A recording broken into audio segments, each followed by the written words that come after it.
Welcome back into the first show of the brand new year. Happy 2023 to everyone, and welcome into Prime Sports World.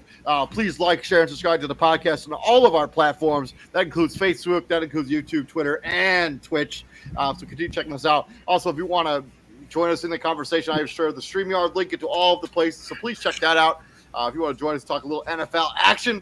Of course, your host, David On Point. Right there is my co-host, Mr. TJ Hopkins. Welcome into the show, TJ. Happy 2023, my friend. Happy New Year. Hopefully you had a good – hopefully 2023 is treating you well so far. Yeah, I saw Big Blue People #2 today. I'm going in a couple weeks. For those that don't know, that's Avatar #2. Yeah, it's definitely going to be, nominated for a couple visual Oscars. Aesthetically, it was beautiful. Like some of the shots. I mean, the first one was beautiful too. Yeah. Some of the shots, some of the scenes, it was just beautiful. So did you see it in 3D? No, I don't know if they have it. I don't know if they have it in 3D. To be honest with you, actually. Yeah, they do. They do. Yeah, they have it in 3D. I could have saw it in 3D. I'm like, nah, I just want to see the movie. So I went and saw it. This is my first time in the theater since what was the last movie I saw before this? I think Black Panther 2 was. That wasn't even that long ago. No, I went in whenever a week or so after that came out. I didn't go to the movies at all in December. So it's like a month in between me going to movies is quite a while for me. I usually go years without seeing a movie, but I did go see Glass Onions maybe like 2 or 3 weeks ago. That was a very entertaining ride, Glass Onions. I am going to go see Avatar with my dad and my sister here in the next couple weeks, so I'm looking forward to that. But let's talk about NFL. Let's talk about the 2022-23 NFL season as we're at week number 17, and for week number 17, it represented the beginning and the end for some of the teams in the National Football League. For some, their playoff hopes just started with the clinching a playoff spot last week. For some, they were officially eliminated from the playoff contention yesterday with losses or by performances by other teams. That includes the Jets, Commanders, the Raiders. I think that's it. They got eliminated just yesterday. Jets, Raiders. Yeah, I said the Jets. Commanders. Jets, yeah. And I think that's it. And then it's Carolina, obviously, but we'll get to them here in a minute. Right. We had a couple teams clinch a spot, the New York Giants and the Tampa Bay Buccaneers. So we're getting close to that time when we talk about playoff football. Let's talk about, first of all, Thursday Night Football as we hit the Dallas Cowboys rolling into Nissan Stadium and thumping the Tennessee Titans 27-13. Dak Prescott, 29-41. 282, 2 touchdowns and 2 picks, wildly inefficient in the first half of this game, as if they trailed it, or they didn't trail, but it would look sloppy. There was 10-6 by the end of the first quarter there, or the first half. Malik Davis was the leading rusher for the Dallas Cowboys, as Tony Pollard did not play in this game. 10 for 39. Zeke had the rushing touchdown. Bobby Schultz is cutting. Dalton Schultz had 2 receiving touchdowns in this game. And then on the other side, Joshua Dobbs making his first NFL start, I do believe, as he spent a bunch of his career being a backup to Ben Roethlisberger there in Pittsburgh. 20 of 39, 232, 1 touchdown, 1 pick. Nassan Haskins, as Derrick Henry did not play, as they chose to rest a lot of their starters for their big matchup next week against the Jacksonville Jaguars. Robert Woods had the lone touchdown for the Tennessee Titans. Yeah, Josh Dobbs getting the start to the surprise of everyone. Probably everyone. It's kind of it went about how you thought it would go. Obviously, the bigger story in this game is Dak struggles. He has a tendency to when he throws a pick, usually if he throws multiple picks, it's usually to the same guy. Think about it, Kevin Byard got him twice. I think when he played the Bears, I think Eddie Jackson got him twice. It's weird. How do you throw multiple picks to the same guy? How does that happen? And Josh Dobbs, well, first off, congratulations. You've spent 6 years as a backup, and you threw your first touchdown pass Thursday. Yep. So congratulations. Can't take nothing from him. You did it. Can't take nothing from him. That's how you stay the course, because we're not finna act like Josh Dobbs doesn't have the backup plans of all backup plans. If his NFL career doesn't work out, the guy could go work for NASA today if he wanted to. He's a straight A student when he was at the University of Tennessee. 4.0, like he had above a 4.0 GPA. What was his major? Aeronautic engineering. It's basically rocket science. Rocket science. Yeah, he's basically a rocket scientist, right? Or could be if he wanted to be. If he wanted to be let's not act like dude don't have the backup plan of all backup plans if this thing don't work out for him. But it also goes to show me that they felt more comfortable throwing Josh Dobbs in there, who's only been there for like 2 weeks, over Malik Willis, who's been there the whole season. I also think that there's that factor in there that I think, like the Tennessee Titans knew no matter what they did in this game, it was irrelevant for how their season's going to wrap up. So I going up against the Dallas Cowboy defense, where they have the best pass rush in the NFL against an offensive line that's been kind of not good at all this season. I'm not gonna put Malik Willis out there. I'm gonna sign a guy, let him be in the roster for a couple weeks, and throw him into the starting lineup. But at the same time, because the only game that matters to the Tennessee Titans. That game had no bearing on their playoff lives at all. Like, but at the same time, I'm not trying to put myself in that situation where I need a win and I'm in.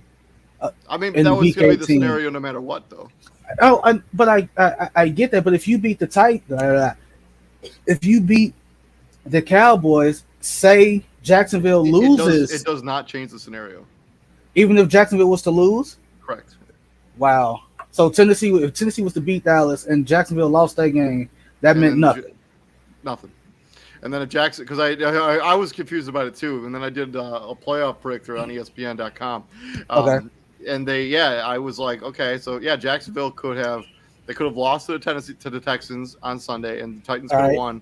They would have no bearing on their playoff lives. Like, it still would have came down to that game Sunday. That's crazy to me. Yeah. Well, because I think Jacksonville holds the tiebreaker. Okay. They do currently. Right. But it went about as how you thought it would. Like, Tennessee hung in for as long as they could, and then Dallas nipped all that stuff in the bud, and Dak stopped turning the ball over, and it went how you thought it would. Yeah, 100%. I mean, this is a game that Dallas is supposed to win. Their defense looked good in this game again, and so continue doing what you do well if you're the Dallas Cowboys. I think it'll be interesting to see what they have, because now Dallas has an opportunity. If the Eagles lose another game, they have an opportunity to win the division now. Yeah. So, and we'll talk about that more tomorrow. As we swing in from Thursday, let's talk about Sunday. First game on the docket here is the Arizona Cardinals, Battle of the Birds, going into Atlanta, taking on the Falcons. And the Atlanta Falcons pull out the slight victory with a game-winning field goal. 2019. They moved to 6-10. Arizona falls to 4-12. David Blau, the former Detroit Lion, if you remember him, he actually got the start in this game. 24-41 touchdown. James Conner, 16-79, no touchdowns. And Trey McBride had himself a game here. First NFL touchdown for Trey McBride, as he's had a pretty solid rookie season out of Colorado State. And then on the other side, Desmond Ridder, another up-and-down performance, but at least he was mostly efficient in this game. 16-26, 169, no touchdowns, no picks. Cordell Patterson, Tyler Algier both had rushing touchdowns, and Mikhail Pruitt, the backup tight end to his name is totally escaping me, but that's the backup tight end. 4 catches for 49. Yes, thank you very much. He's been injured all season, so I kind of forgot his name. Yeah. Okay. Obviously, I think the bigger story here for the Cardinals is the Cliff Kingsbury cloud. Like, what do you do with that? I understand you don't have Kyler. He's hurt. He's going to be hurt. Like, he's hurt right now, and he's going to be hurt for majority of next season, depending on how rehab. Depending on how that rehab goes. I mean, if he's Adrian Peterson, he's back. You know, I think Adrian Peterson has said unrealistic. Adrian Peterson has been unrealistic. I feel so sorry for anybody that ever tears an ACL in the NFL ever again, because or tears their Achilles ever again after Cam Akers is back in 6 months. So because now it's like, well, this guy did it in this time length. Why can't you? Yeah. That's just like, no, that's not how that works. Obviously, like, if you're the Cardinals, you're obviously asking, is Cliff Kingsbury the guy to get us over this hump, because it was right, like the division was right there for the taking, kind of. right? Like you got the Rams. Rams have been terrible, right? Rams terrible. I don't know about that, man. San Francisco's pretty good.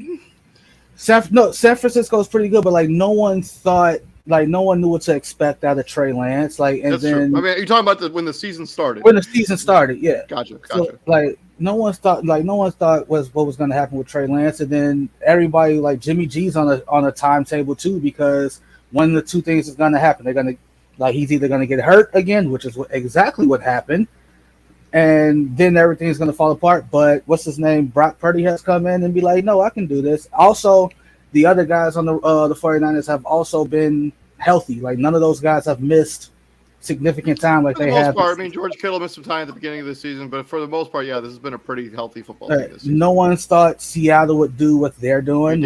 Eagles, Samuel, obviously. Like no one thought Seattle would do what they're doing. So like if you're Arizona, you're thinking like this: I got my healthy quarterback. I know DeAndre Hopkins is gonna miss at least the first month and a half, so I can prepare myself for that. And no, you're 4-12. You're a game better than the Chicago Bears, who we'll get to in a second. Yep. For this game, for the Atlanta Falcons, good win. I mean, you just got to continue. Desmond Ridder played okay in this game. He was at least efficient, no picks. Just build on something, right? Just keep playing to build on. I like Tyler Algier. Like I do think they got their running back of the future. That's a nice punch with him and I like the other guy, Caleb Williams. I think is the other guy's name. The kid from Avery Williams. Yeah. He had a good game. He did not have a good game. I don't know. He had a good game. Yes, but he was solid at the beginning of the season. Also, welcome to the CEO. Mr. Israel Rivera, welcome to the show. Let's talk about the next game. Chicago Bears going to Detroit, getting beat down 41-10 as they could not stop the run to save their lives in this game. Justin Fields, the numbers are not good in this game for him particularly, at least through the air. 7 of 21, 75 yards, a touchdown, and a pick. He had 130 yards rushing. You got a lot of background noise, man. Can you mute that? Justin Fields, 10 of 130, 10 carries for 132 yards. Cole Kmet had the lone receiving touchdown for the Chicago Bears. He's had a really nice season for a guy who was a first-round pick at one point, really bounced back, or a second-round pick, I think he was actually. And then on the Detroit side of this, Jared Goff, really efficient, 21 of 29, 255 and 3 touchdowns. Jamal Williams, DeAndre Swift all had ones on the ground, and DeAndre Swift and Brock Wright had the receiving touchdowns for the Detroit Lions as they basically beat the Bears from sideline to sideline, goalpost to goalpost, from kickoff to kick to kneel.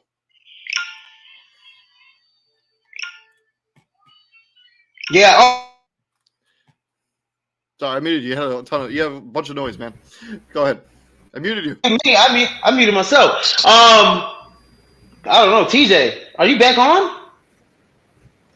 TJ's off. TJ was off. Anyways, yeah, who cares about this game? The Lions creamed the Bears. Justin Fields had one good run. And the Lions took care of business. They beat the less superior team than what they were supposed to do. They're supposed to win that game, go into the next game against the Green Bay Packers, basically control their destiny. They win that next game. Not really. Well, I mean, they win. They got to do what they got to do, and they need Seattle to lose. Which that's not controlling your own destiny. It's the opposite. Well, of that. I mean, they control their own destiny if they win. If they win, yeah, you're right. To a sense, you're right. But if Seattle, because now that game's been flexed to prime time. If Seattle wins, that game is completely meaningless for the Lions. Right. But it's meaningful for my Packers, though. But anyways, we'll talk about that game tomorrow. He said we'll talk about that game tomorrow. But yeah, no, they did what they're supposed to do. I mean, if they lose the game against the Bears, I mean, we're not talking about them, potentially getting into the playoffs. So, this is what they're supposed to do. 41-10. I mean, the Bears' offensive line. I mean, I said it. I mean, they let 265 yards on the ground, and TJ was telling me, man, it's all rookies and backups. And I get that, TJ, but at the same time, damn, God, play with some damn heart. Play with some heart. 265 yards on the ground. That's what college teams do, So that's all I got to say about it. But the Bears, like I said, going into next season, got a high draft pick, got a lot of money to spend. So And I'm just looking forward to what they can do to build this team because they got a lot of holes on their team, especially No, starting with offensive line. Justin Fields, I mean, and down to the wide receivers. I mean, everything. They need to rebuild. They need to build everywhere. True. no, it's what you call it? Like all this game did was allow the Twitter, Facebook, and couch GMs and coaches to be like trade Justin Fields, fire everybody. I'm like, this is why y'all don't. This is why you're a menial job worker and not an NFL GM. That's exactly why, right? Like it's folks on Twitter talking about some like they need to trade back and get CJ Stroud. We already know Ryan Poles ain't draft Justin Fields. He needs to go get his guy. Do y'all understand how stupid y'all sound? Like your ignorance is really shown. One dude on Facebook even said, and I shared it to the group, Justin Fields ain't an NFL quarterback. So if Justin Fields isn't an NFL quarterback, what is Lamar Jackson? Because the stuff that's saying about Justin Fields has been said about Lamar Jackson for years, and Lamar's won an MVP. It's true. I do think that he needs to get more efficient through the air, but I think And that'll no come one's- with that, and no that'll one's come, that, and that, arguing- and no that one's will come. arguing that. No That one will is come arguing with that. with reps and offensive line improvement and weapons on the outside. He's got some amazing throws. I'm sorry, Penn State just did some crazy stuff, but he's got some amazing arm angles. The way he throws the football, he's got some moments, right, TJ, to where Yeah. he puts it on a dime. I mean, he's got moments, man. He's like you said, David. He needs the reps. He needs the experience. He needs a better offensive line, and also. I will say this, just like Jalen Hurts did in the offseason, he needs to go see that quarterback guru. I forget his name. I mean, also, funny how when you trade, give him some a top flight wide receiver. Look at you trade for AJ Brown there in Philly. I mean, Josh Allen made his big jump in year 3 after he got Stephon Diggs. I mean, Tua. We were talking about Tua as a potential MVP candidate earlier this season. What was the difference? They traded for Tyreek Hill. What's rumors? Where are the rumors out there now, you guys? That's Devontae Adams. Zero chance that happens. What's up, David Henderson? Long time no see, man. Hope you're doing well. Derek Carr goes somewhere else. I could see that happening, though. I could see Devontae Adams wanting out. But check it out. Okay, just because you want out doesn't mean you get traded immediately. Exactly. But check it out. What I don't like is so the pick that Justin Fields threw, like with Detroit rushed nobody, and they Aiden Hutchinson. Right, they're trying to make a meme out of that. They're like, oh, the Lions rushed nobody. Fields still threw a pick. I'm like, they did rush. They rushed 3. I'm like, nobody rushes on a Hail Mary yet. Picks are thrown all the time. He rushed 3. No one says, oh, he's like this team rushed nobody and a pick was still thrown. Like in that situation, it was kind of like that. It was the end of the half. It was the end. It was literally the end of the half. So we'll see what the offseason holds for the Chicago Bears. All this game did was allow the couch, Twitter, and like other social media GMs to be like, Justin Fields ain't this, he ain't that. That's literally all it did. Moving on, let's swing into the AFC. We got the Denver Broncos going into Kansas City and getting beat 27-24. At least they put up some fight here in this game. Russell Wilson, this may have been his best game of the season so far. 26-38, 1 touchdown, 1 pick. He also put in 2 on the ground. And Albert O caught the lone receiving touchdown for the Denver Broncos. On the Kansas City side of this, Patrick Mahomes is another day at the office, 29-42, 3 touchdowns and a pick. Isaiah Pacheco, who's quietly had a really nice rookie season here, 9 carries, 31 yards and a touchdown. Jerick McKinnon and Blake Bell had receiving touchdowns for the Kansas City Chiefs. Jerick McKinnon set some record. I do not know what it is. I saw it briefly when I was doing some research. 5th receiving touchdown in 5 consecutive games. I guess he's the first Chief to ever do that. That is a record. Yeah, I'm looking at it right now. Makes history. 5th receiving touchdown in 5 consecutive games. Let me say something. At the end of the game, if you guys are going to call roughing the passer on plays like that for other quarterbacks, I don't understand why you don't call it on that one for Russell Wilson. Because Mr. Clark there banged him to the ground with a body slam. I thought it was Chris Jones. Or was it Chris Jones? It was Chris Jones, not Clark. Chris Jones. Banged him to the ground there, like a body slammed him there. And that should have been a roughing the passer penalty right there. And could have kind of, extended the drive for Denver to maybe that would have moved them possibly into some field goal range. Possibly, I think that happened at the 40-yard line, on their 40-yard line. Not Kansas City's, but Denver's. So, but yeah, this game, I mean, the Chiefs did what they're supposed to do. I did not expect the Broncos to score 24 points on the Chiefs. Anybody expected Denver to score 24 points. but this just shows you that the Chiefs defense just, God, man, when it goes against like elite offenses, I get a little scared. Cincinnati Bengals, even the Buffalo Bills, I'm gonna get a little scared in them. Trying to make stops. To that penalty that wasn't called, Izzy, that's the issue I think folks have with officiating. It's like it shouldn't be like. Man, I'll be honest with you. I think that's I've seen that called roughing the passer a lot this season. A lot. That's that's what I was getting at. I'm like, it shouldn't be left up to the official, like, to determine. Like the rule is the rule. If the rule says that is roughing, then you as an officiating crew shouldn't be like, that's not roughing to me. Like, no, the rule is the because of their record. This is what I'd like to see happen with the rule next season. I would like for a flag, if it's questionable, a flag can be thrown and then it can be looked at by the power review, and they decide if it's considered roughing the passer or not. That way, you have more than just one person's opinion creating a flag. But the problem we have with that, David, is we gonna run into it like what the PI rule was, right? No, but this is totally different because in PI they would have to actually had to challenge that play. Like head coaches would have to. I'm not talking about challenge. I'm talking about it'll be automatically initiated as soon as the flag is thrown. It'd be just like the targeting play. I know that has problems in college football too. We've seen less happen in a roughing the passer penalty be called. We have, and that's crazy.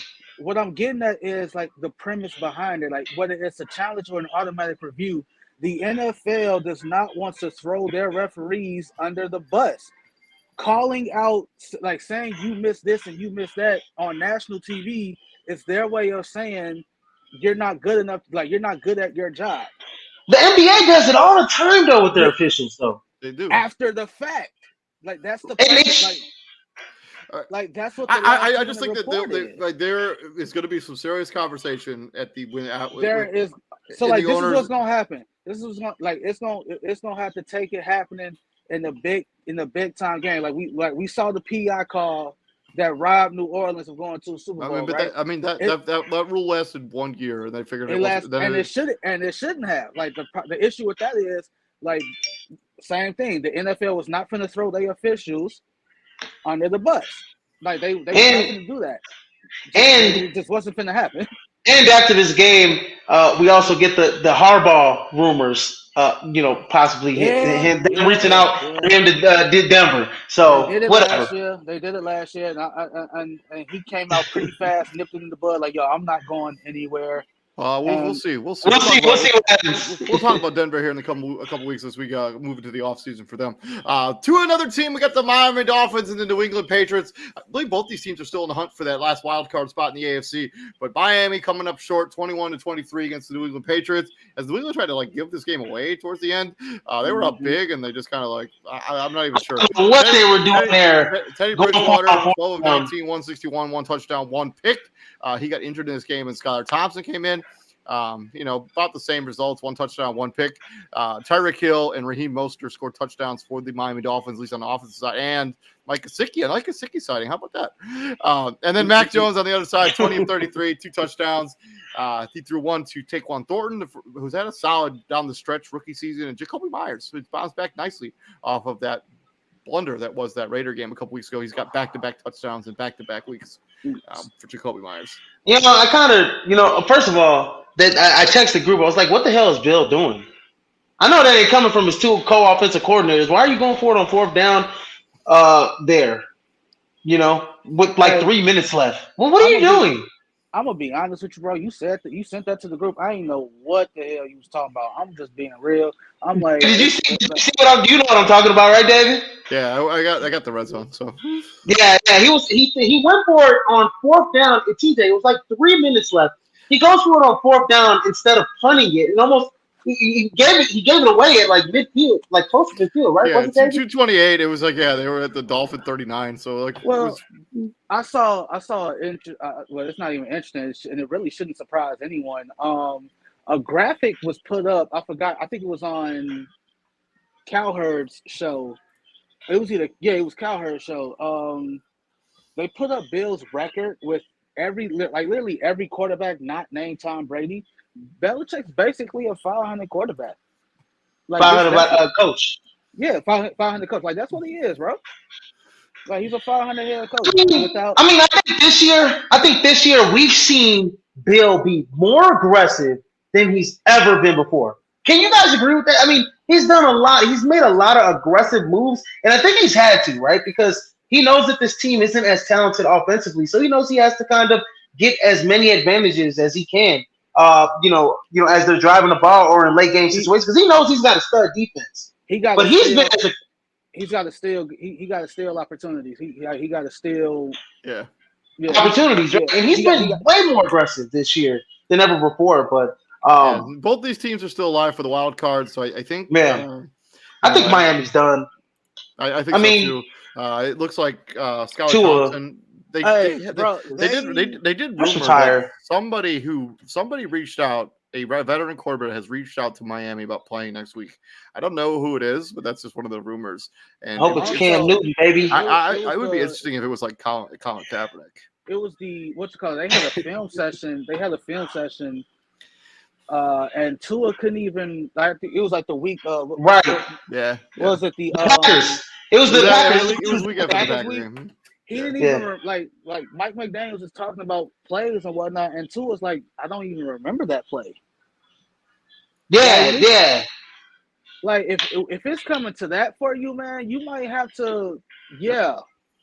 No, I said that yesterday. I said, man, look, I love the game of football. If I'm Tua, I love the game of football. But as much as I love the game of football, I love my health as much more. Exactly. And if I was him, I'm not saying if I am him. I'm saying if I was him, if this was me, I'd be like, it's it. It's over with. I can't remember something. I can't do this. I gotta have my scruples. Moving on from this game, let's talk about the team that clinched the playoff spot, the New York Football Giants. Congratulations, Mr. Christian Simpson. 38-10 as they beat down the Indianapolis Colts. They knocked Nick Foles out of this game after he threw a pick. Sam Ellinger came in and threw a touchdown. Michael Pittman Jr. caught the lone receiving touchdown for the Indianapolis Colts. On the New York Giants side of this, Daniel Jones, pretty solid game here. 19-24, 177, 2 touchdowns. He also had put in 2 on the ground. Richie James and Isaiah Hodgins had the receiving touchdowns. Richie James had the New York Giants. Yeah, he did. 7 catches for 76 yards and a touchdown. And a beautiful flip to. That was Ricky James. Yeah, that was. Look. TJ said this after the game. The Giants aren't going to move on from Daniel Jones, and he does this every year. He's earned the opportunity to be the starting quarterback of the Giants one more season after this. He has. Okay, guys, but is he the long-term answer? I don't know. I mean, he's had one season under Brian Daboll. Give him another season with the same system. Yeah, he's put a decent offensive line. I mean, and as much as we like a Ricky James and Isaiah Hodgins, those are like legit wide receivers. Get him some real weapons on the outside, like which they should do in this year's draft. Like they talk about extending him and Saquon Barkley, bro. Like they should do that. No, I've seen the eye test already.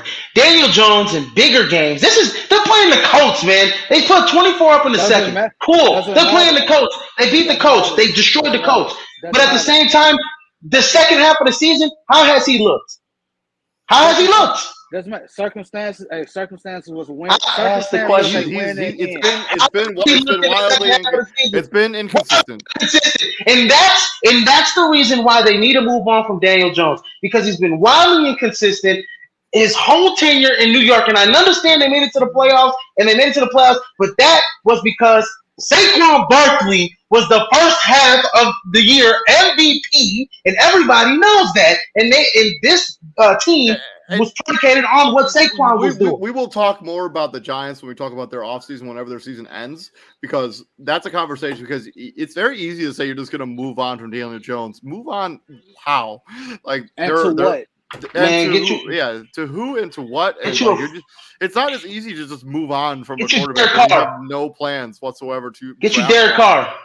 Get you a quarterback that can you're gonna trade draft cap. You're gonna trade draft cap. 300 yards. This is not a team that's like. Come on, moving on. Let's just move on.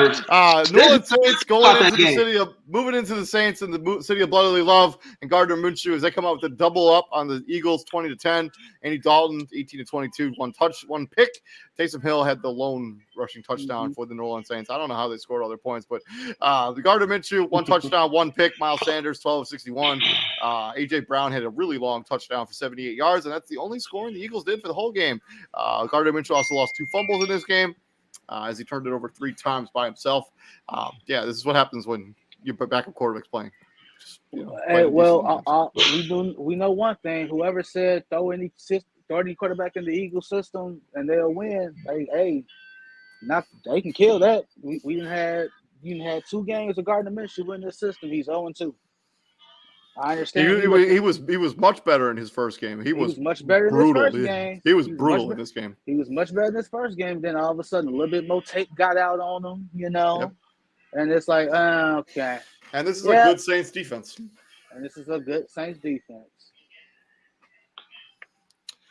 Yeah, I don't got nothing to say about this game, man. The Saints need to take care of business. The Eagles defense, I'm a little disappointed with the Eagles defense here. They allowed 20 points. They allowed 20 points. 20 points, that's cool, but I would like to see them you only give up 20 points on you should win. You should win that game, especially when your offense turns it over 3 times. I would like to see him shut them down, though. That's what I would like to see Philly's defense do. And also, it seems like this defense is like, I understand.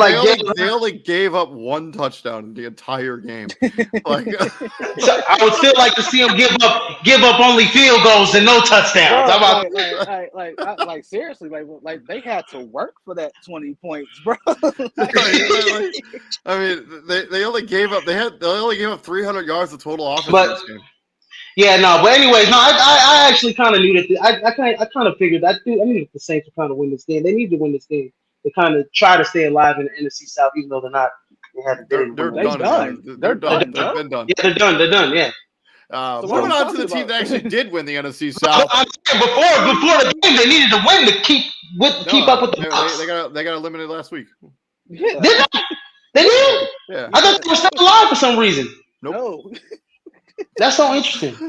Moving on from this game, let's talk about the team that actually won the NFC South, as nobody seemed to want to win the NFC South until somebody did. Tampa Bay welcomes in the Carolina Panthers. They win that game 30-24. And of course, Tom Brady drives down the field for the game-winning touchdown, as Tom Brady does in most of these scenarios. Sam Darnold had a good game, though, 23 of 37, 3 touchdowns and a pick. It would have been interesting, as TJ likes to talk about all the time, if he had been healthy from the start, what they could have been like. DJ Moore, Shi Smith, Tommy Tremble all had touchdowns on the air. Devontae Foreman didn't have 200 yards rushing in this game, 13 of 35. Tom Brady, 34 45, 3 touchdowns, all to Mike Evans, as he had a hat trick of touchdowns. Tom Brady also put one on the ground. I'm just saying right now, he gets my game ball of the week, bro. 6 catches, 200 yards. 3 touchdowns. Yeah. I like how Mike Evans waits until my fantasy season's over to show up. Because Mike Evans doesn't care about your fantasy season. Yes, he does.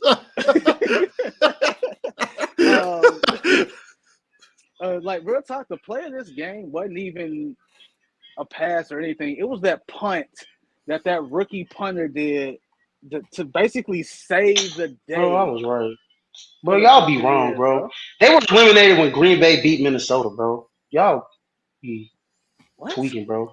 Really? The Saints were eliminated when Green Bay beat Minnesota. My bad. Go. We move forward to the Bucks. How does the Saints? We How got does that have to? What does it have the to? Saints. Yeah, they were eliminated from the NFC South contention. That's exactly what I was just. That's what I was talking about the last. Well, that's what I was talking about in the last game. They were already eliminated from winning the NFC South. No, they were eliminated when Green Bay beat Minnesota. How does Green Bay beating Minnesota have anything to do with the NFC South? Right. That's what it says. It says no. What is it? Well, here I just saw it right here. Just saw it. Anyways, keep going, guys. Go ahead. I'll put it in the group chat. Okay. All right. But yeah, Carolina tried to resort to the running game here. They basically contention. My bad. But yeah, I mean, this is what happens. Tampa Bay was always the better team. They were always going to win the division. It was just only a matter of time before they decided to actually want to win the division. The 19th division crown for Tom Brady. He's won 19 divisions. He's only missed the playoffs one season when he was fully healthy. One. Like, bro. Yeah. Playoff contention. Yeah, they were eliminated with Green Bay from playoff contention when Green Bay beat Minnesota. Okay, we're not talking about playoff. We're talking about winning the division. We're not talking about playoff contention as a whole. Anyways, not that it even matters. Carolina has a nice story. They came on strong down the end. As TJ likes to bring up, if they had Sam Darnold from the jump, maybe we're talking about a different scenario here for Carolina this season. I think the real question is if you're Carolina, do you remove the interim tag from Steve Wilkes? I don't know. I think you take. I think you see who's available because, as much as we like to talk about what Carolina did, they're still 6-10 football team who played better down the stretch, but not that much better. I wouldn't be so quick to just pull the trigger on making him the interim. I would see who else is out there. Great game by Tom Brady. This is best game of the season. That's all I got to say. They did what 100%. They had to do. Win the NFC South. That's it. Moving on to between Cleveland and the Washington Commanders, 24-10, as they basically end Washington's season here. And Carson Wentz did not help them with that. He threw 3 picks in this game. Brian Robinson, nice rookie season. Nice story there with him coming back from getting shot earlier in the season. 24 of 87. Logan Thomas, good showing for him. 6 of 56. Deshaun Watson had his best game of the season by far. 9 of 18, 169 yards, and 3 touchdowns. Nick Chubb over 100 yards in this game as well. Amari Cooper, 2 touchdowns. And Donovan Peoples-Jones, 1 touchdown in this game. He had a really nice season. Bounced back from what was a so-so season the season before. For what it's worth. Yeah. Now everybody wants to, crap on Washington for going back to Carson Wentz, and when Taylor Heineke was playing, let's be honest, Taylor Heineke was playing so ball when he had to start. They were not winning games because of Taylor Heineke. They were not winning games. They were winning games despite him. So I just want to know what would they say if Taylor Heineke went out there and threw the 3 picks, versus Carson Wentz doing it. I just want to know what the narrative would have been then versus what it is now, because all it does now is just, see, I told y'all they shouldn't have played Carson Wentz. They should have stuck with Heineke, blah. Well, first off, if Taylor Heineke was that guy, as David pointed out and Izzy liked to point out, if Heineke was that guy, you don't trade for Carson Wentz in the first place. I was a big believer. I was already saying Carson Wentz gave you the best chance to win. I still believe that. I still do believe that he does give you the best chance to win. And you know who else believes that? Taylor Heineke, because he said at the start of the season, no, I'm the backup. You don't bring a guy like Carson Wentz in and expect him to be the backup. I'm gonna do my part and all of this, woo. And hey, it is what it is. You're just upset that Carson Wentz missed basically a month or longer than the other season. This is the Browns defense that can play up to this type of potential, right? Turn the quarterback over 3 times. Yeah, this season's basically a wash. I think when we talk about the offseason, we'll be talking about that, right? Deshaun Watson starting from week 1, and this Browns team could be very dangerous in the NFC. But the defense is still talented. They have to find a way to re-sign. Like they signed a bunch of players on 1-year contracts. Like that, they're not going to be able to re-sign once Deshaun Watson's mega extension kicks in. Like you know, like this is the season they needed. You still got the Kareem Hunt. Yeah. What you call it situation? Like he might be a free agent. So okay, never mind. I didn't. We'll talk about Cleveland Browns in the offseason. We'll talk about when we get into offseason stuff. Let's move on from that game. Let's talk about the first game in the late afternoon window. Jacksonville Jaguars putting the thumping on the Houston Texans as everybody expected, 31-3. Trevor Lawrence didn't even have to play well in this game, and they beat them by 28 points.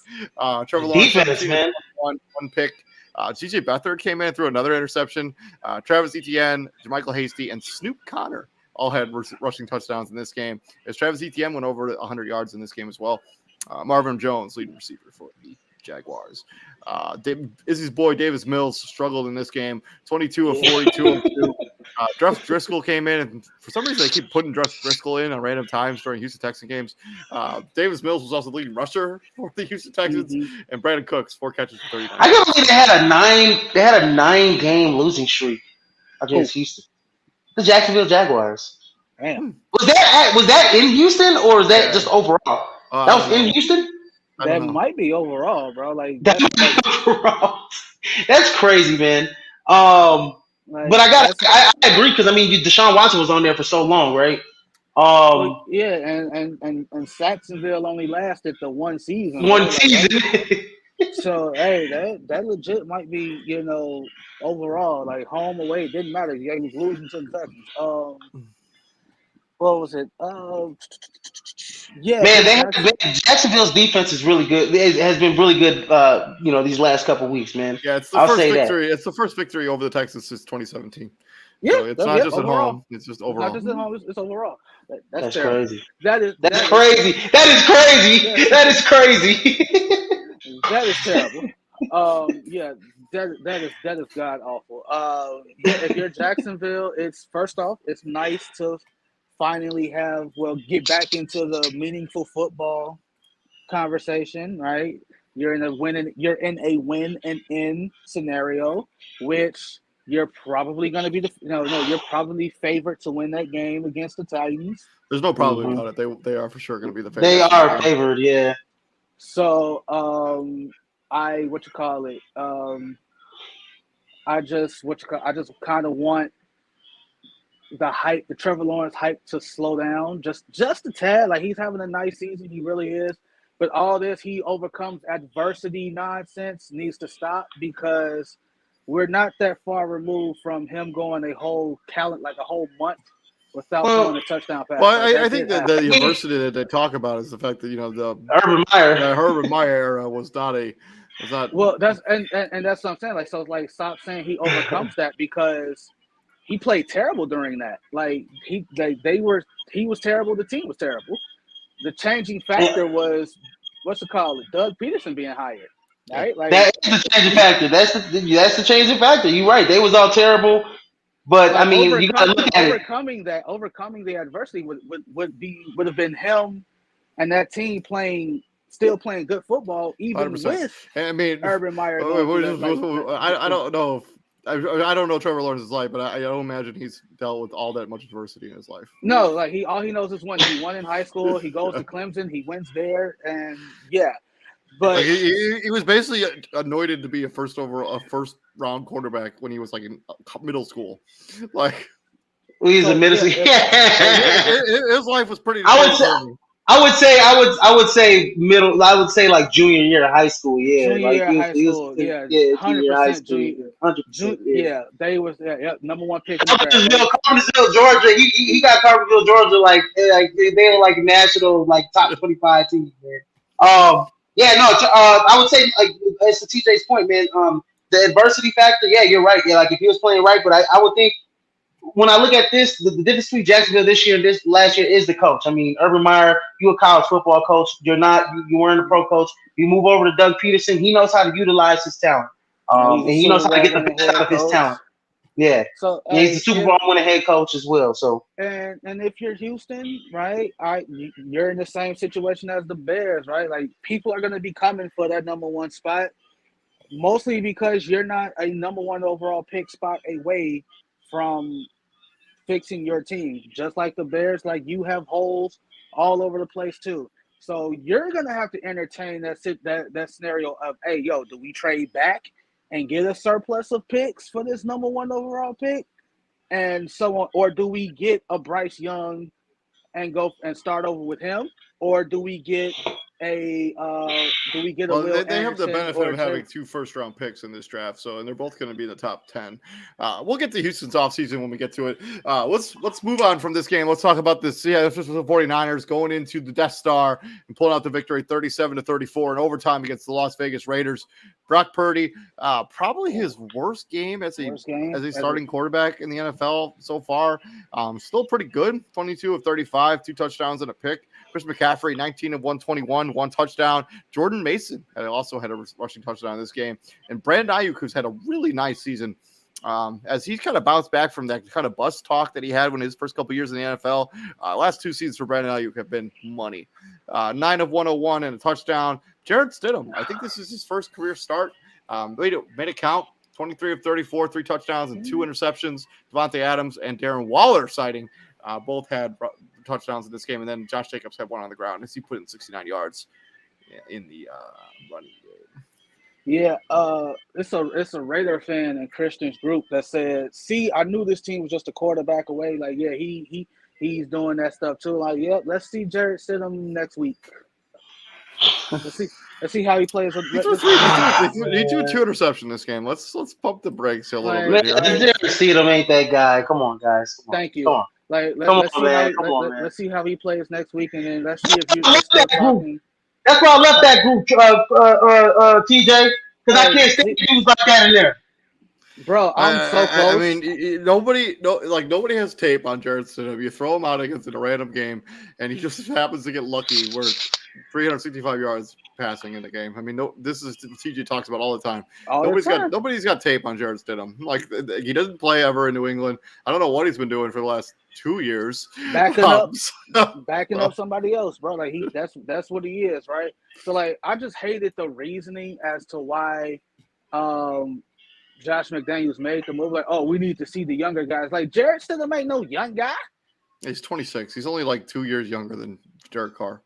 Hey, but that was a hell of a catch by Devontae Adams, though. Oh, that was like one of the catches of the year. That was amazing, to put them down the red zone, to put them in a position to win the game. Man, Raider season's been a dumpster fire. Josh McDaniels is, another dumpster fire season as a head coach, given another opportunity.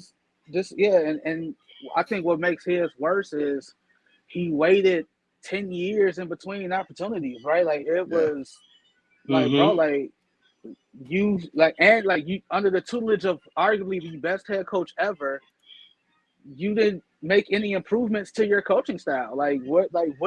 What did you learn? It's one of those situations where it's like, dude, what did you learn? And I think on the other side, like, San Francisco is big time. Like, they're in the mix now for the number 1 seed in the NFC.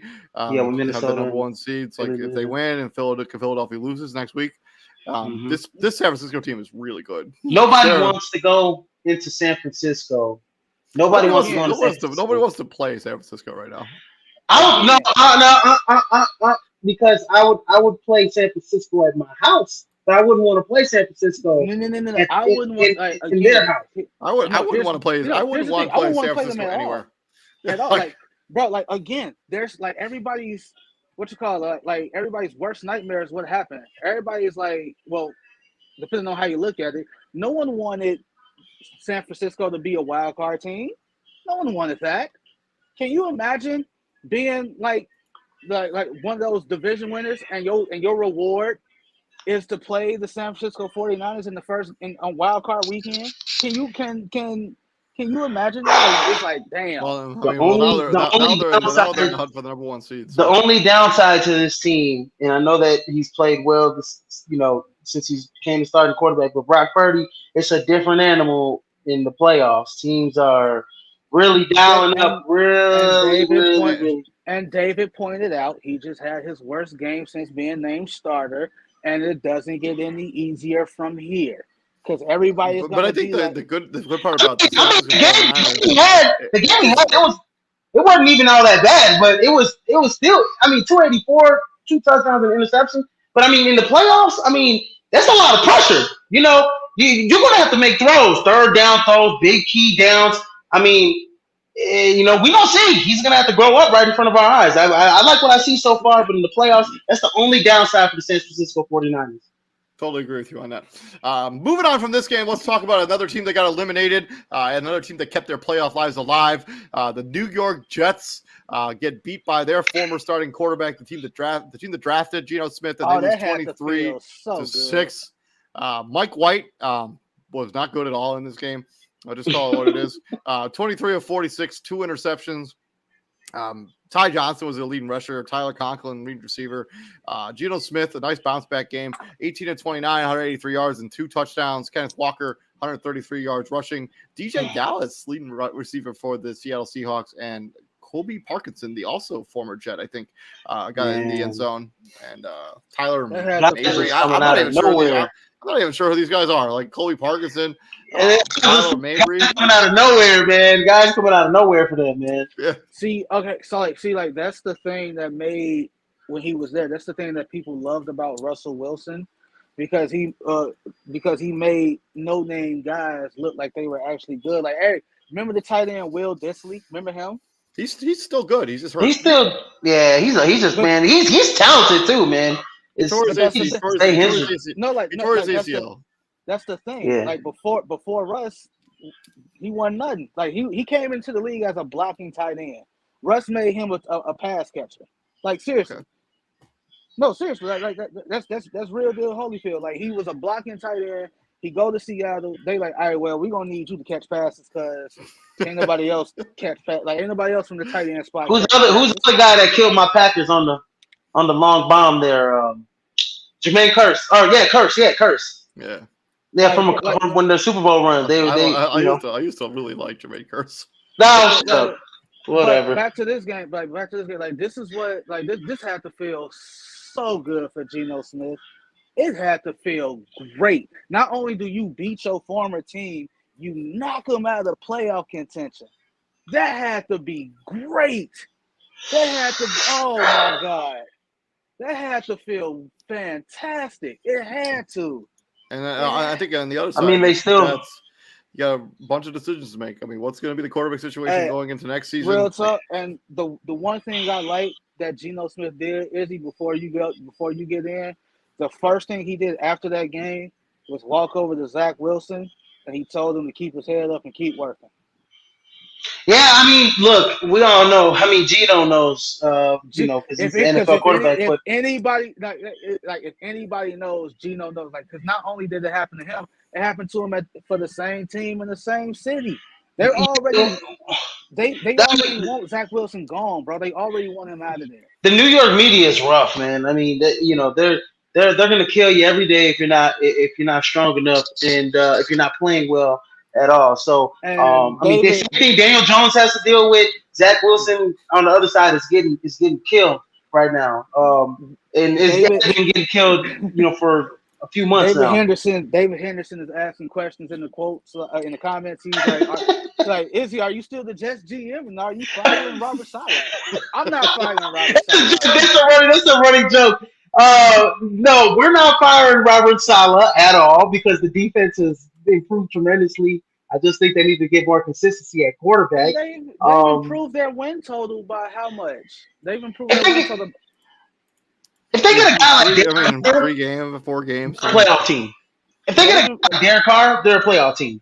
They just need more consistency at quarterback. That's it. David, look up their record from last year because they won what 7 games this year. Yeah. Give me a second. That's it. They improved. I'll look that up. But moving on from this game, let's talk about the game that I'm sure Izzy's been dying to talk about all day. Minnesota Vikings go into Lambeau and get beat down 41-17 because either Minnesota's getting beat down or they're winning games. Like they're just pulling games out of their thin air. Kirk Cousins struggled in this game.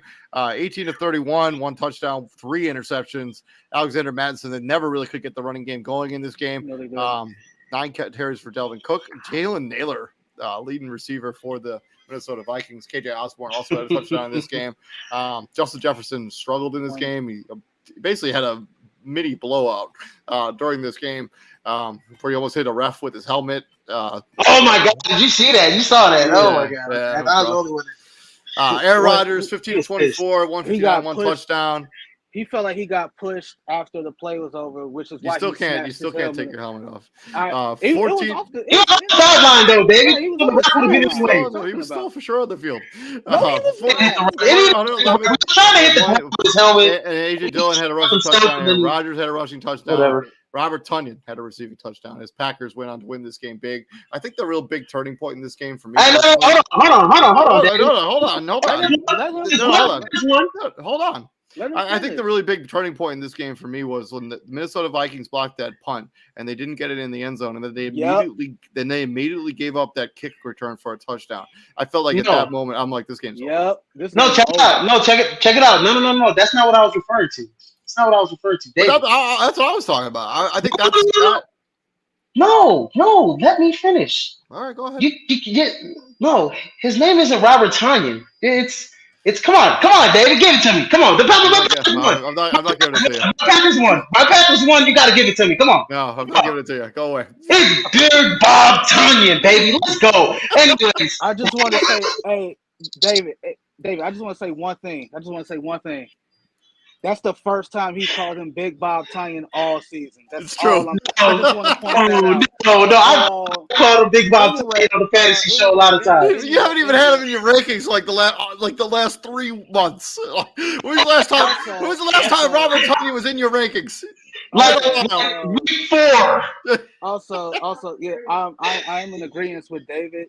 When the Vikings blocked that punt and they couldn't punch it in, I'm like, if that was a recipe for disaster, like you were right there, and like they had it at the 1 yard line. You had it at the one, and to make matters worse, you didn't even try to go for it on 4th down. You just automatically said, all right, field goal team.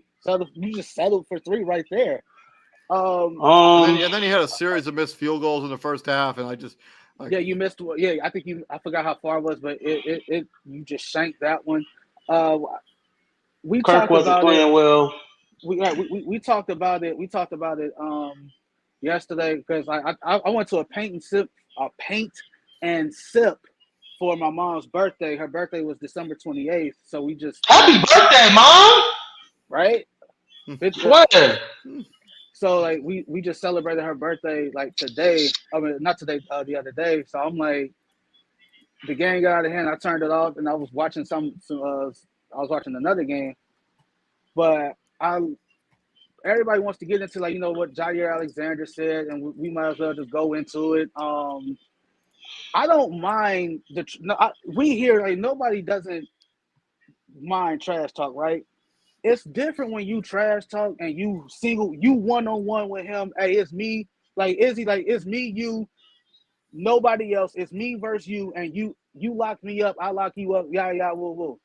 You talk real big with your chest out when it was you and the safety over the top of you.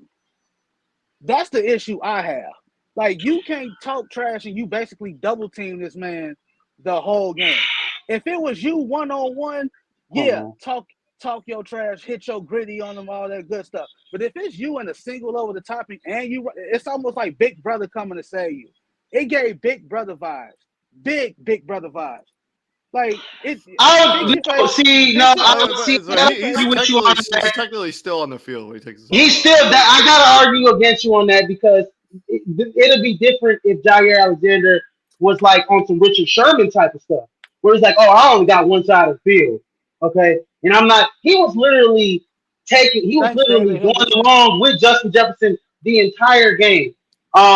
But I mean, he did a great job at stopping Justin Jefferson. Intermediate routes and everything like that. So he traveled with Justin Jefferson. Was a safety not still over the top, no matter where he traveled? Yes. But David, yes. That's how everybody's been guarding him, bro. That's how everybody's been guarding him. Single high safety, in the back.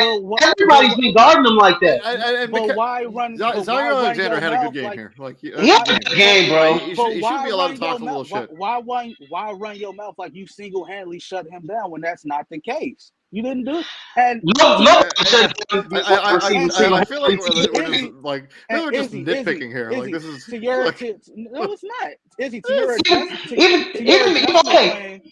to your adjustment claim, like, all right, so like the first game of the season versus now, the issue I have with that is like you knew who you were playing first game of the season. Why would you not come out in the first game of the season single hot look Jair? Because Jair already got cooked the first game. He got cooked. He got cooked the first game. That's why he took it personal in this game. No, but like he took it personal. No. But so what I'm getting is like you knew who you were playing. Like you knew who you were playing. Like for you to come out and say like we didn't have a plan, like that's terrible. Like you waited till week 17 to make adjustments. Like you knew who you were playing. And what David Henderson is saying, and what David Henderson just commented is correct because Justin Jefferson made it seem like he was on Jair all game and he was cooking Rasul Douglas too. Anyways, I will say this: the kickoff return. Rasul Douglas ain't the one out there calling it a fluke and whatnot and everything. I hear you. I would say the kickoff return touchdown. Yeah, that was huge. That was huge. I think that touchdown right there set the tone for the Packers going forward. After that, and I want to say something. And then the immediate next drive. I mean, Kirk Cousins throws that pick six, and like you guys got 14 points, right? Bam! Like that was the end of the game. The game was over at that point. And that was it. And that was right after the field goal that David mentioned to, where the block punt and you were on the 1 yard line. You could have capitalized and scored. You got the field goal. You kicked it off, and we returned it back for a touchdown. That was all she wrote. I want to say this about the Packers, though. The running game's getting going. They have – how many takeaways do they have? I know they said 12, but now it's probably up to like 14 or 15 in the last 3 or 4 games. So the defense is playing much better. Again, this has been my gripe with the Packers all season. This is how you should have been playing the entire season. The entire time. This is what's been so frustrating. Like you waited. It's basically you waited till the clock damn near hit midnight to be like, oh, wait, this is how we should be playing. This is how we get back in. Like you can't afford to do that. We had injuries. We had injuries. We had a lot. Don't make excuses. No, I'm not making excuses. You're right. We should have been playing like that. The Packers should have been playing like that from the jump. Right, because I even alluded to it. Oh my God, no fly zone. Oh, they were getting torched the first half of the season. Oh my God, they got pass rush for Preston Smith and Rashawn Gary. Well, they're 26 in the league in sacks this season. But it's not about always how you start. It's about how you finish, right? In the 4-0 in the last 4 games, they have 15 takeaways, and they have a lot of sacks. And it's funny that you say it because you know what they're going to point out if they lose that game to Detroit. They're not gonna care about them winning the last handful of games. They're gonna be like they got up to a slow start, they tried to play catch up, and they ran out of time. And then the offensive line has been inconsistent as well. I mean, kind of easing Bakhtiari back into that lineup. He's been playing well of late. The running game's kind of getting going a little bit more now of lately. And Rodgers also with the running game should have been the leading catalyst the entire season. Nobody's disagreeing with you on that. We will talk more about the Packers tomorrow as they're in a win and in scenario next week. Let's move on for the final game in the late afternoon window. We got the Los Angeles Rams going into also Los Angeles and getting beat down by the Chargers 31-10 as Mike Williams just put on a clinic of how to catch the football during this game. If you've not seen the one-handed grab that he had when he was spinning, nasty. So nice. But yeah, Baker Mayfield came back down to earth a little bit here. 11 of 19, 132 yards. Cam Akers, 19 carries for 123 yards as he's really bounced back here towards the end of the season. Probably will be the starting running back for this team next year. Malcolm Brown had the lone rushing touchdown. Van Jefferson, leading receiver for the Rams. Hey, go ahead. Chargers, Justin Herbert, 21 of 28, 212, 2 touchdowns. Austin Eckler, another amazing game for him. 10 carries for 122 yards and 2 touchdowns. Mike Williams, leading receiver, and Gerald Everett and Donald Parham Jr. from the XFL had the receiving touchdowns for this team. And I want to say this for young players, like probably in the NFL or even in college or high school. Cam Akers is a great example of how the hell you get out the doghouse. Okay, keep your head down, you work hard, you keep playing football, and he has been amazing. The last 4 or 5 weeks, really, right, Too David? I bad it mean, don't. Yep. Too he's bad it been don't mean great. nothing. I know it don't mean nothing. I know it don't mean nothing. But you know what? When they I come think back, I think it's What? important Look, for next actually, season. I I mean, we're Next talking season, about yes. Cam Akers, Actually, who's in right, the I should doghouse rephrase and that. It couldn't doesn't. play.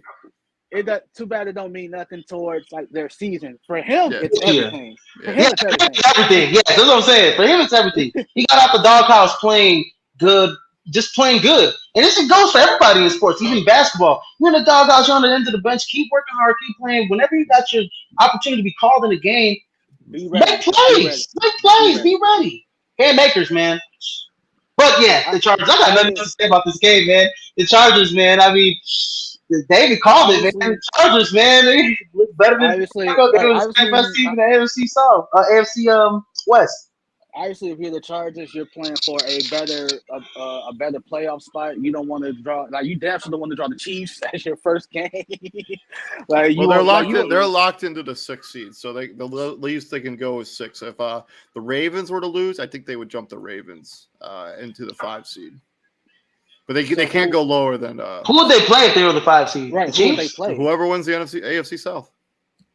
Oh well, I like the Chargers. I like the Chargers to win that wild card game. Anyways, Oh, yeah. you know what I would say? The only thing about the Chargers, they're playing great, good defense now. They're clicking on all cylinders here. I would love to see a little bit more out of like Gerald Everett. I mean, I know Mike Williams is great and Keenan Allen's great. I need that third guy in that passing. I mean, they don't have. Normally it's Joshua Palmer, but I'm not sure he played in this game or what the situation was. So I would love to see that security blanket for Justin Herbert when those two guys are kind of getting locked down a little bit. I would like to see Gerald Everett step up a little bit. But Austin Eckler played great down the stretch. Austin Eckler was man, he's fantastic, bro. Fantastic. He's been fantastic all season. Let's be real. All season, bro. All season.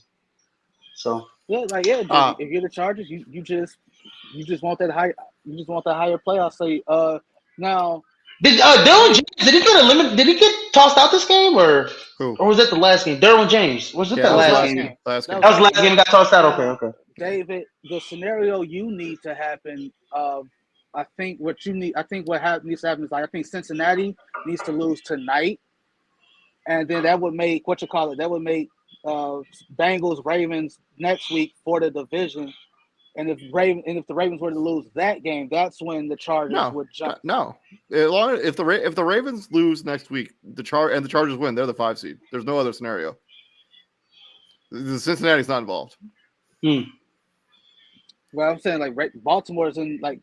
Well, I was getting at that. If Baltimore, like if Cincy loses tonight, that makes next week Bengals Ravens for the division.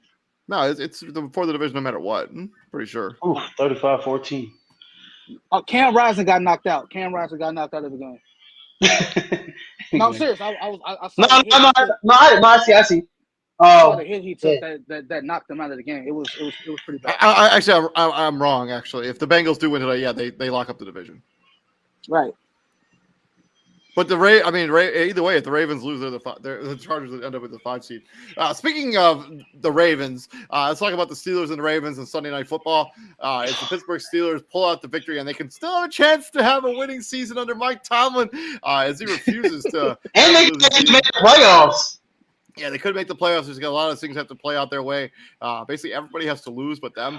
But yeah, Pittsburgh 16-13 over the Baltimore Ravens. Also, the Ravens really miss Lamar Jackson. He's the engine that makes this offense go. They look stagnant as hell without him. Kenny Pickett, kind of an up and down game, but that game-winning drive, he threw 2 dimes in a row. Really showed the mental fortitude of this young football player. 15-27, 168 yards and a touchdown. Najee Harris, 22 carries for 111 yards. Pat Freiermuth, 3 catches for 36 yards. Najee Harris also caught the game-winning touchdown in this game. Tyler Huntley, it was okay here. He threw a bad pick, man. He did throw a bad pick basically at the end of this game, man. 14-21, 130 yards, a touchdown and interception. J.K. Dobbins, 17 carries for 93 yards.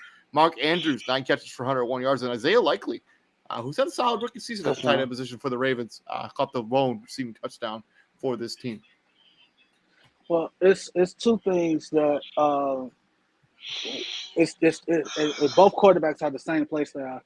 One, going back to Philly, New Orleans, Gardner Minshew just proved why Jalen Hurts is the MVP, and Tyler Huntley just proved why the Ravens need to pay Lamar Jackson. Well, they mentioned TJ. You know what they mentioned yesterday? They mentioned Chris Collinsworth made a good he made a good comment yesterday. He said, "Man, if Lamar ended up going somewhere else, like how long would it take for this Ravens team to kind of translate to regroup and get a difference? Because they literally have built this team around Lamar Jackson, and he ends up going somewhere else. They would basically have to start from scratch. They basically have to start from scratch, man, and push the reset button a little bit here because they've done nothing but draft tight ends and running backs and power offensive linemen and you know everything that like kind of predicates around Lamar Jackson. They really miss him, man. And you know what? I'll say this about the Steelers. I mentioned to a Steelers fan, man, this passing game is garbage. And he said, "Oh no, it's not garbage. Kenny Pickett's at least completing 55% of his passes." Like, dude, it's garbage. That's not a flex. That's not good, bro. That's not good. I'm telling you, bro. I'm like, bro, they completed 9 passes before those last 2 drives. Like, and Buddy for Buddy be like that 55%, bro. NFL average is 60. It's 60. And I said I like to see my quarterbacks between 64 and 68%. And you know, and I said this, look, man. I said, and my thing is with the Pittsburgh Steelers is this defense kept them in the game. But I wonder if Lamar Jackson played this game, the Ravens would have won. I agree.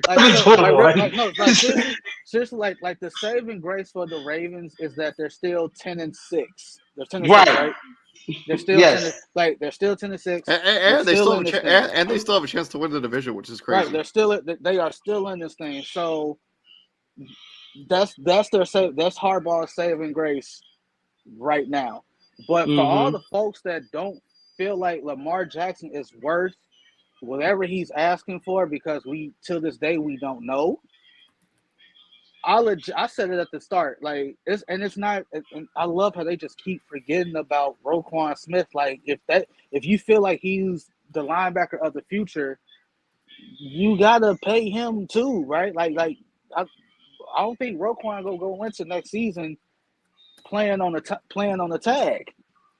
Right? I don't think either of those guys are going to play on a tag. I don't think any of those guys are going to play on the tag. So, and I pointed that out when they made the trade for Roquan. I'm like, that's the underlying issue. You now have 2 guys that you got to pay. Not to mention Tyus Bowser's contract's coming up here. I mean, this roster's going to get expensive before. I don't think the Steelers make the playoffs. I think they have too much. I mean, and they could get another winning season under Mike Tomlin. But this team has played well. As soon as TJ Watt came back, the team started playing. I mean, the dude missed half the season, but still made the Pro Bowl. That pissed Eddie Jackson off to the umpteenth power because Eddie Jackson was completely removed from the ballot. He like, how the hell somebody miss a quarter of the season or more and stay on? Y'all took me off after I missed 2 games. But that's not here nor there. That his issue is not with TJ Watt. His issue is with the system. But nonetheless, it's not here nor there. Like if you're the Ravens, like you played good football for 59 minutes and 45 seconds, I guess. Maybe, man, this is another like 1-score games. How many games have they lost? I mean, this team could have 13, 14 wins. What was it, the Dolphins? Yeah, the Dolphins game, the Jacksonville game. I mean, they've had a lead in every game they lost. Did they lose to Buffalo? They lost to Buffalo, right? I don't remember. I don't remember if they played Buffalo or not.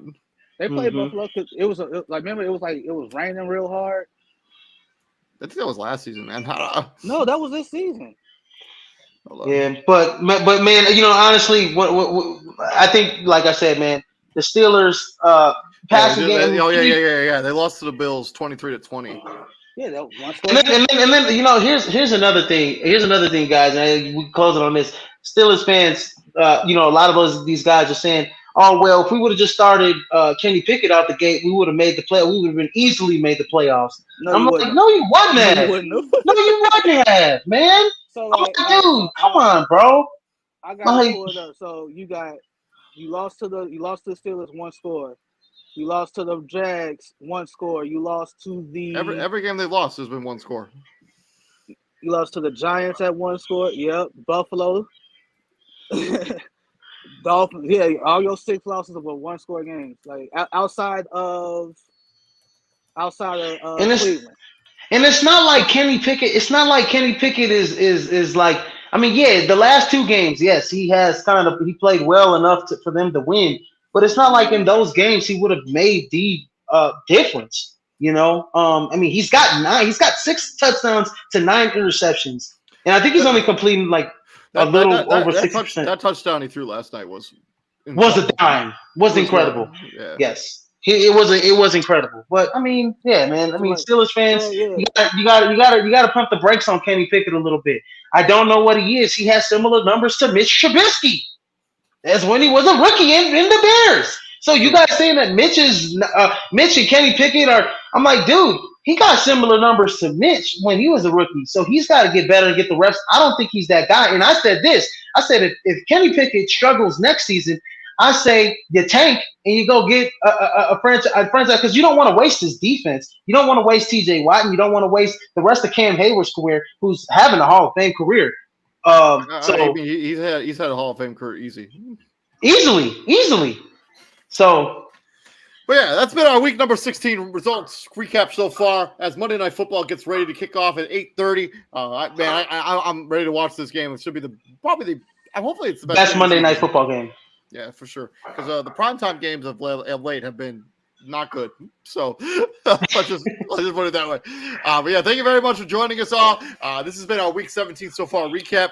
I've been David Huppin right there as the CEO of Prize World, Mr. Israel Rivera. And then my co-host, Mr. TJ Hopkins. Thank you very much for joining us. Tomorrow, we're going to break down week number 18. We're also going to break down Monday Night Football, as whoever wins this game is going to probably be the number 1 seed in the AFC between Bengals, Chiefs, and Bills. So we're also going to give out our game balls.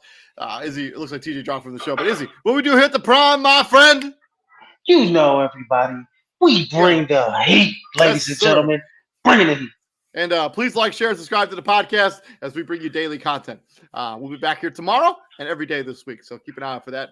I'm David Huppin right there as the CEO, Mr. Israel Rivera. You all have a great night and stay safe out there. Peace out. Peace out, brother.